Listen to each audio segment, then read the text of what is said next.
नमस्कार, आप देख रहे हैं न्यूज़ वन इंडिया। मैं हूं आपके साथ राजेश कुमार। क्या समाजवादी पार्टी एक बार फिर से बौद्ध मठों के बहाने दलित मुस्लिम समीकरण साधने में जुटी है? यह सवाल इसलिए क्योंकि समाजवादी पार्टी के पूर्व सांसद एसटी हसन ने एक ऐसा बयान दिया जिसमें कि समाजवादी पार्टी की रणनीति का इशारा मिल रहा है। एसटी हसन के मुताबिक बीजेपी की सरकार हर मस्जिद और दरगाहों के नीचे मंदिर तलाश रही है और माहौल खराब करने की कोशिश कर रही है, लेकिन सम्राट अशोक के बनवाए उन 84,000 बौद्ध मठों का क्या हुआ, इस पर सरकार कोई जवाब नहीं दे रही। याद करिए, समाजवादी पार्टी में रहते हुए स्वामी प्रसाद मौर्य ने भी बौद्ध मठों के ऊपर मंदिरों को बनवाने का दावा किया था और स्वामी प्रसाद तो यहां तक दावा कर गए थे कि बद्रीनाथ धाम और ज्ञानवापी भी बौद्ध मठों की बुनियाद पर खड़े हैं। सवाल उठता है कि क्या बौद्ध मठों के जरिए दलितों को साधने की कोशिश हो रही है, क्योंकि विपक्ष की जातीय राजनीति के काउंटर में हिंदुत्व का मुद्दा ज्यादा कारगर साबित हो रहा है। ऐसे में अगर पीडीए का करिश्मा कायम रखना है तो फिर दलितों को हिंदुत्व के फलक पर अलग करना जरूरी है।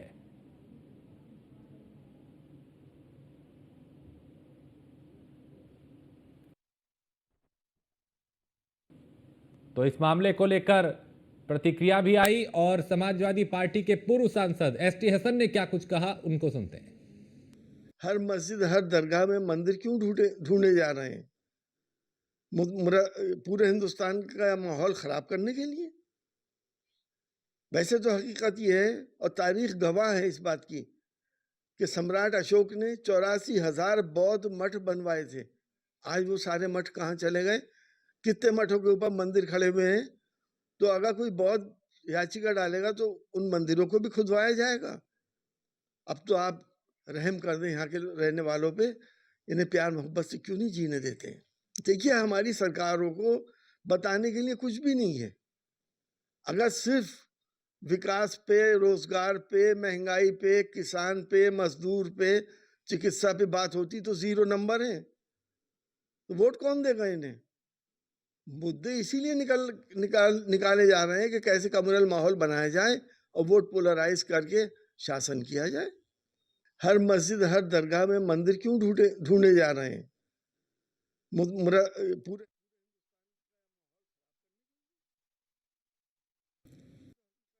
भाषा स्वामी प्रसाद मौर्य बोला करते थे। खैर, वो तो बेहद ही उनके बयान जहरीले होते थे, एक तरफा टारगेट करते थे वो। और अब यहां एसटी हसन भी उन्हीं के नक्शे कदम पे चलते दिखाई दिए, जिसमें बौद्ध मठों के जरिए दलितों को साधने की कोशिश की गई।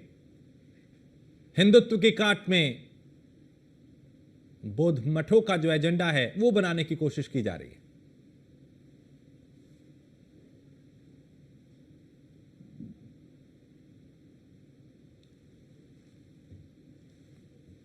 तो रत्नेश मिश्रा हमारे साथ भारतीय जनता पार्टी का पक्ष रखने के लिए जुड़ चुके हैं और एस के वाजपेयी लखनऊ से हमारे संवाददाता हैं। कुछ देर में समाजवादी पार्टी के नेता भी हमारे साथ जुड़ेंगे जो सपा का पक्ष रखेंगे। लेकिन सबसे पहले एस के, ये चूंकि स्वामी प्रसाद मौर्य भी इस तरह के दावे करते थे, उन्होंने तो बद्रीनाथ और केदारनाथ को लेकर भी कहा कि वो भी बौद्ध मठों के ऊपर बना है। अब ये एसटी हसन का ये कहना, क्या ये दलित मुस्लिम समीकरण को साधने की कोशिश है समाजवादी पार्टी की?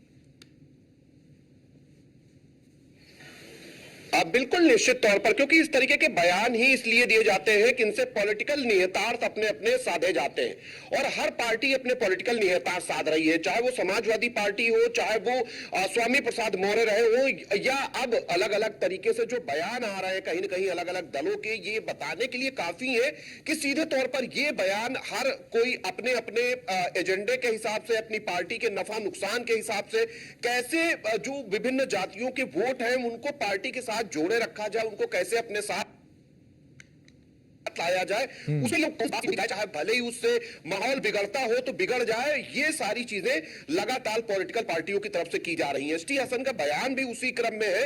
हालांकि इस बयान के बाद लगातार भारतीय जनता पार्टी की तरफ से इसका विरोध भी हो रहा है, लेकिन बहुत ज्यादा फर्क इन विरोध से पड़ता नहीं है, क्योंकि ये बयान नेता अपने नफा नुकसान के हिसाब से देते हैं और अपनी पार्टी के एजेंडे के हिसाब से देते हैं।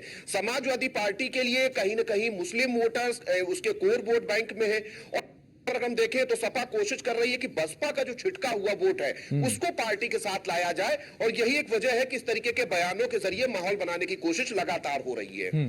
रत्नेश, ये जो चूंकि इसी तरह के बयान स्वामी प्रसाद मौर्य ने भी दिए थे, अभी एसटी हसन कह रहे हैं कि भी अगर बौद्ध मठों को लेकर किसी ने याचिका डाल दी, किसी ने आवाज उठा दी, तब क्या होगा? बहुत से मंदिर ऐसे बने हैं। तो क्या समाजवादी पार्टी अब, चूंकि पहले पीडीए की बात कर रही थी, उस पीडीए में अब दलितों को अलग से साधने की कोशिश की जा रही है, मुस्लिम दलित समीकरण को बनाने की कोशिश, और ये आपके लिए एक चुनौती हो सकता है? राजेश भाई, आपको और साथी पैनलिस्टों को और देश की जनता को मेरी तरफ से जय श्री राम। राजेश भाई, समाजवादी पार्टी भस्मासुरों से भरी हुई पड़ी है, हमें उनको कुछ कहने की आवश्यकता ही नहीं है। और सबसे बड़ी बात कि समाजवादी पार्टी और कांग्रेस दोनों पार्टियां संविधान संविधान चिल्लाती, लेकिन इनके नेताओं को संविधान का जरा सा भी ज्ञान नहीं है। अरे भैया, भारतीय संविधान के अनुच्छेद 25 को पढ़ा होता तो उसमें साफ तौर पर बौद्ध, जैन और सिख धर्मों को हिंदू के अंतर्गत ही संविधान मानता है, इनको अलग से कैटेगराइज नहीं करता। हिंदू धर्म के रिचुअल से ही इनको माना जाता है कि इनके जो फोर फादर्स रहे इन रिलीजन्स के, चाहे वो सिखिज्म हो, चाहे वो बुद्धिज्म हो, चाहे वो जैनिज्म हो, उसके फोर फादर्स हिंदू धर्म से ही बिलोंग करते हैं। और हिंदू धर्म में मंदिर शब्द के प्रयोग के अंतर्गत ये सारे आ जाते हैं। तो ये एसटी हसन, फलाना हसन, धनाका हसन और स्वामी प्रसाद मौर्य टाइप जैसे लोग, मुझे तो लगता है कि ये लोग, इन लोगों ने समाजवादी पार्टी को समाप्त करने की सुपारी ले ली है। इन लोगों को सुपारी मिल गई है समाजवादी पार्टी को ध्वस्त करने की, और वो अपनी सुपारी लेकर काम कर रहे हैं। भारतीय जनता पार्टी ऐसे किसी भी बयान की कड़ी निंदा करती है, और अगर ऐसा है तो आप जाइए ना, न्यायालय जाइए, न्यायालय की जो कार्रवाई होगी उसमें देखा जाएगा। लेकिन प्रत्येक जगह जहां पर हमारे हिंदू धार्मिक स्थल होने की शंका है, हम न्यायालय के माध्यम से जाएंगे और अपना अधिकार लेंगे। ठीक है एसके, क्योंकि सवाल तो यह भी उठता है कि क्या बौद्ध मठों के जरिए दलितों को साधने की कोशिश हो रही है, क्योंकि विपक्षी जातीय राजनीति के काउंटर में हिंदुत्व का मुद्दा जो है वो ज्यादा कारगर साबित हुआ है।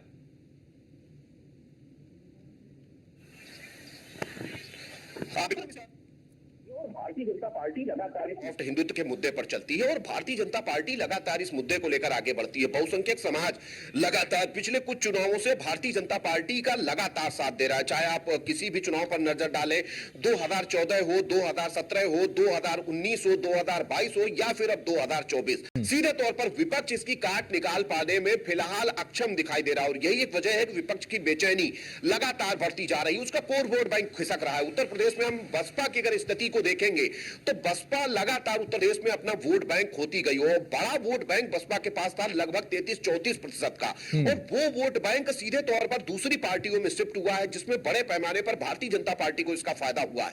तो इस तरीके के बयान इसीलिए दिए जा रहे हैं कि इन बयानों के जरिए एक माहौल बनाया जाए, और माहौल से कहीं ना कहीं वो जो छिटका बसपा का वोट बैंक है, क्योंकि बसपा अपने सबसे खराब दिनों में है, क्योंकि इस समय केवल 9.35% वोट ही बसपा के पास बचा है। ऐसे में उत्तर प्रदेश में केवल एक विधायक है, सांसद एक भी नहीं है, विधान परिषद सदस्य एक भी नहीं है। दूसरे राज्यों में भी बसपा बहुत ज्यादा कुछ अच्छा प्रदर्शन नहीं कर पा रही है। यही एक वजह है कि अब लगातार इस तरीके के बयानों के जरिए दलित वोटर्स को, मुस्लिम वोटर्स को साधने की कोशिश लगातार समाजवादी पार्टी कर रही है, क्योंकि वो जानती है कि अगर बसपा का वोट भारतीय जनता पार्टी के साथ जाता है तो ऐसे में आगे आने वाले चुनाव में भी कमोबेश यही स्थिति रहेगी।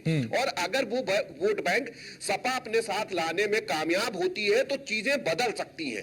और इस तरीके के बयान, इस तरीके की चीजें उसी चीजों को केंद्र में रखकर की जा रही हैं, ताकि उस कोर वोटर तक एक मैसेज जाए कि कौन उनकी बातों को उठा रहा है, क्या कुछ उनके लिए कहा जा रहा है, और एक मैसेज के जरिए कहीं ना कहीं उनको पार्टी के साथ रखा जाए। ठीक है, हालांकि अलग अलग विचारधारा और विचारों की वजह से ही सपा और बसपा।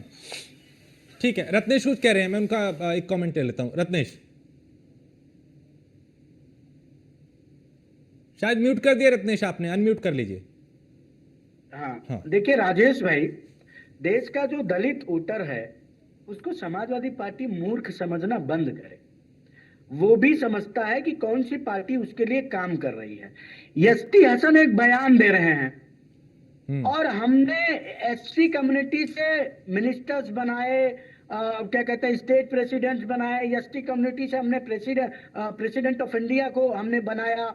उसके बाद तमाम सारे एसटी वर्ग और एसटी वर्ग के वेलफेयर की स्कीमें हम दे रहे हैं। एससी और एसटी कमीशन को अलग अलग करके उनको कॉन्स्टिट्यूशनली मजबूत करने का काम हमने किया है। तो एक तरफ हम हैं जहां काम करके उनको और मजबूत किया जा रहा है, एक तरफ वो है जो केवल चुनावी लाभ के लिए बयानबाजी करते हैं।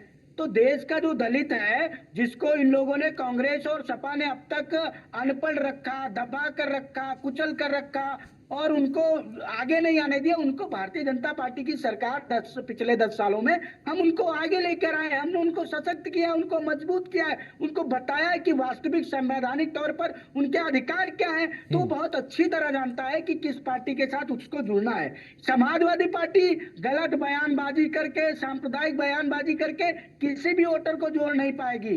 ये जो इनके भस्मासुर हैं, वो लगातार अपने पैर में कुल्हाड़ी मारने का काम कर रहे हैं। अभी भी इनको नहीं समझ में आ रहा है कि देश राष्ट्रवादी विचारधारा के साथ चल रहा है, राष्ट्र विरोधी विचारधारा के साथ कोई भी नहीं जाने वाला, चाहे वो दलित हो, चाहे वो अल्पसंख्यक हो, चाहे वो सवर्ण हो, चाहे वो जो भी हो। ठीक है।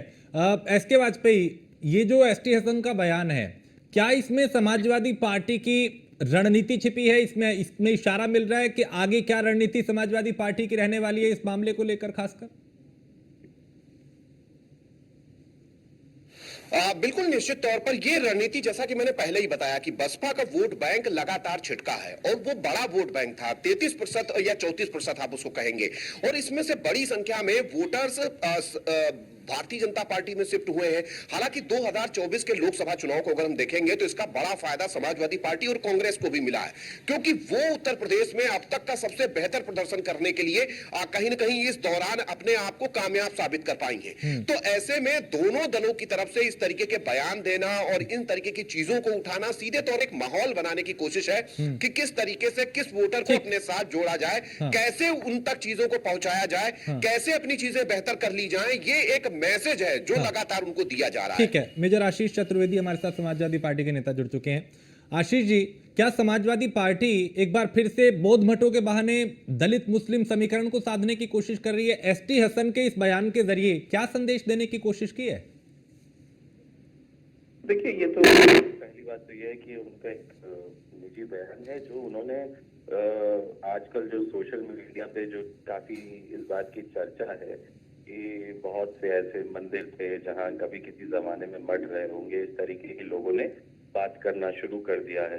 मैं समझता हूँ ये सब बातें देश हित में नहीं है कि हम नीचे क्या ढूंढ रहे हैं, मंदिर ढूंढ रहे हैं, मठ ढूंढ रहे हैं, मस्जिद ढूंढ रहे हैं, क्या ढूंढ रहे हैं। हमें जमीन के नीचे नहीं, हमें आसमान की तरफ देखना है। अगर जिंदगी में आगे बढ़ना है तो हमें आगे देखना है। जैसे एक व्यक्ति कभी भी पीछे मुड़ के देखता रहेगा तो कभी आगे नहीं बढ़ पाएगा और चलेगा तो गिर जाएगा। और ऐसे ही हमारा देश है।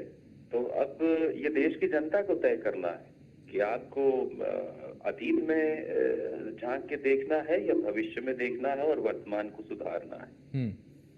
लेकिन आशीष भाई, सवाल तो ये भी है ना, फिर इस तरह के बयान ही क्यों देने? क्योंकि कब तक निजी बयान किसी नेता के, पार्टी के वरिष्ठ नेता हैं, वो सांसद रहे हैं लंबे अरसे तक, उसके बाद पार्टी के वरिष्ठ नेता हैं, उनसे पहले स्वामी प्रसाद मौर्य इस तरह की बयानबाजी करते थे। बद्रीनाथ के नीचे तक उन्होंने कह दिया था कि वहां भी खुदाई कर लो तो बौद्ध मठ निकलेगा। तो इस तरह की बयानबाजी से तो फिर बचना चाहिए ना। आप ही तो फिर मौका देते हैं कि आइए इस पर इसका जवाब दीजिए।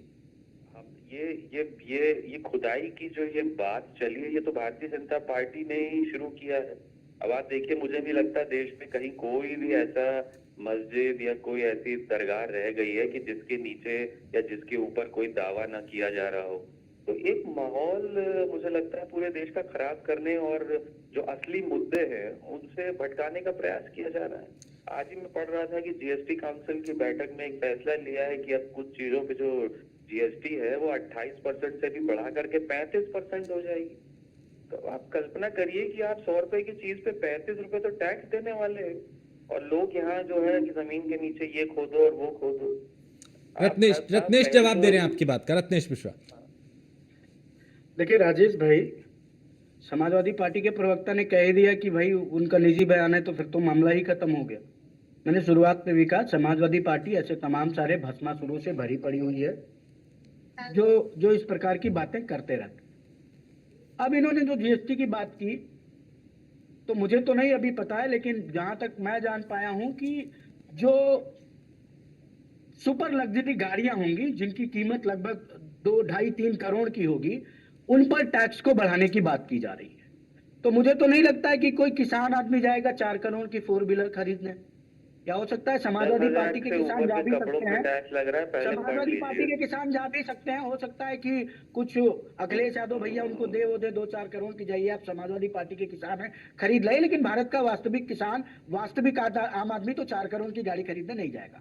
अब दूसरी सबसे बड़ी बात, समाजवादी पार्टी जो ये बातें करती है, इन्होंने कहा कि जनता वो सब कुछ करती है, तो जनता ने तो 2012 समाजवादी पार्टी को नकार दिया है राजेश भाई। कहां उनको वो जिता रहे हैं? हर जगह तो उनको वो क्या कहते हैं, डिनाई।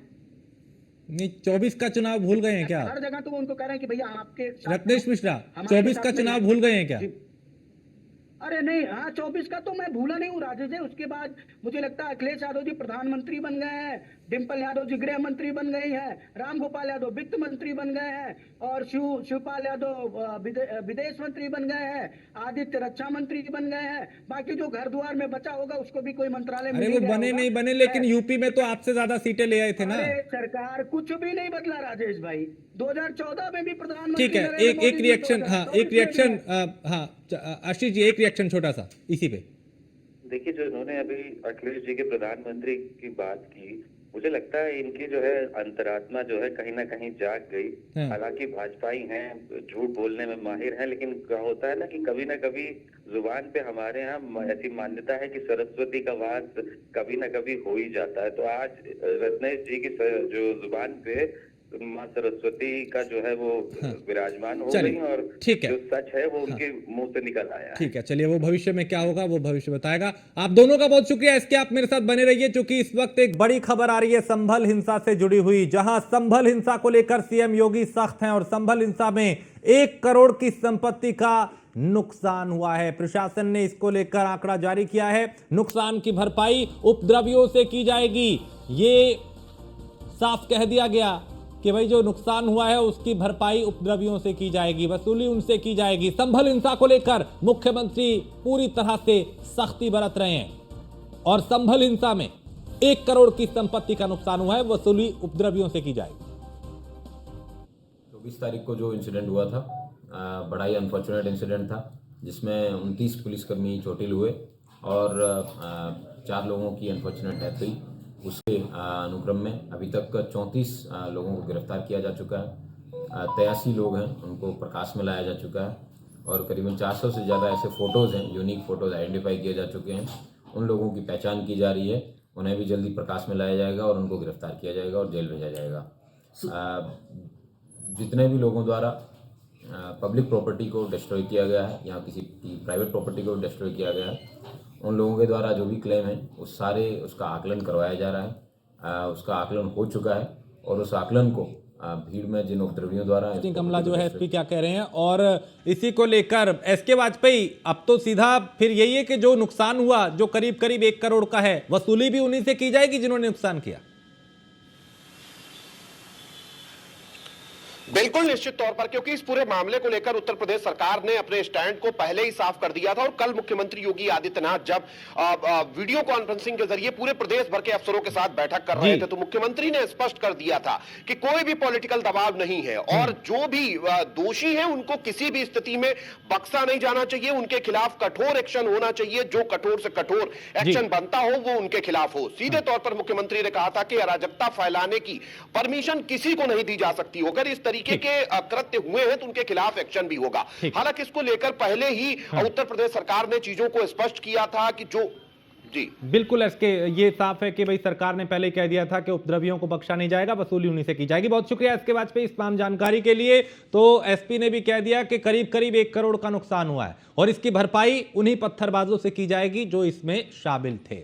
एक ब्रेक के लिए रुकेंगे, आप बने रहिए न्यूज़ वन इंडिया के साथ।